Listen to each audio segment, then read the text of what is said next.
Good afternoon, ladies and gentlemen. Yesterday, we had a detailed brief on the successful joint operations that were carried out to destroy the terror infrastructure in Pakistan-occupied Jammu and Kashmir, as well as in Pakistan itself. We also iterated that our fight was with terrorists and their support infrastructure and not with Pakistan military. However, it is a pity that the Pakistan military chose to intervene and bat for the terrorist, which compelled us to respond in kind. दोस्तों, हमारी लड़ाई आतंकवाद और आतंकवादियों के खिलाफ थी। इसलिए 7 मई को हमने केवल आतंकवादी ठिकानों पर ही हमला किया था। पर अफसोस इस बात का है कि पाकिस्तानी सेना ने आतंकवादियों का साथ देना उचित समझा और इस लड़ाई को अपनी लड़ाई बना ली। इस परिस्थिति में हमारी जवाबी कार्यवाही अत्यंत आवश्यक थी और इसमें उनका जो भी नुकसान हुआ वे खुद इसके लिए जिम्मेदार हैं। हमारी तरफ से हमारी एयर डिफेंस सिस्टम्स देश के लिए दीवार की तरह खड़ी थी और इसको भेदना दुश्मन के लिए नामुमकिन था। This brings me to the point, how have Indian forces managed to minimize the damage to both civilian and military infra in the country, in spite of the unrelenting efforts by the Pakistani forces?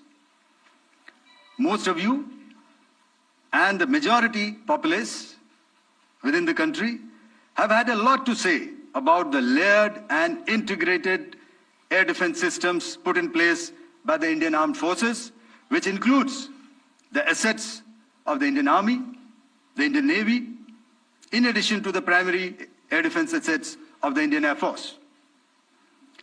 As you all are well aware, this robust AD system comprises of a large variety of multi-layered AD sensors and weapon systems, from point defense weapons like the low-level air defense guns, shoulder-fired manpads, and short-range surface-to-air missiles or SAMs, to area defense weapons like the air defense fighters and longer-range surface-to-air missiles within our inventory.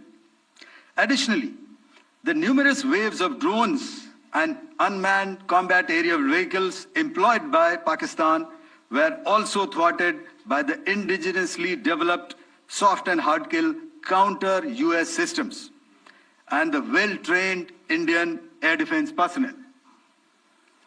All this was brought together as an efficient and effective AD environment by the Integrated Air Command and Control System, or the ISCCS of the Indian Air Force, which accords us the net-centric operational capability which is vital to modern days warfighting.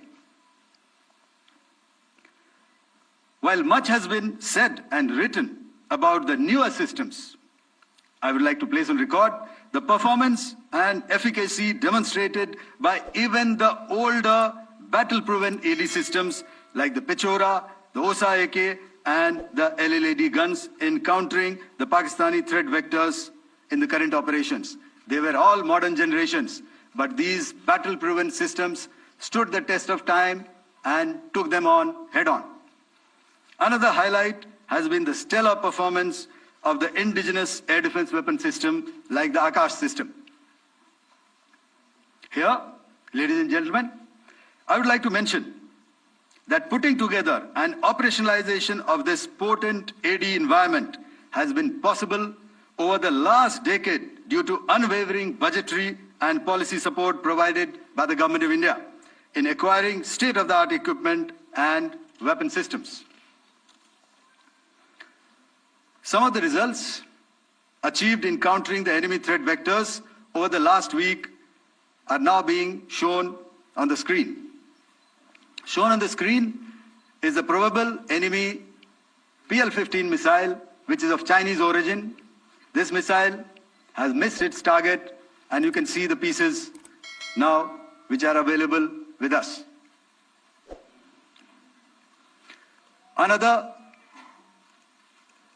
weapon system or weapon which was found was the long-range rocket, the pieces of which you can now see on the screen.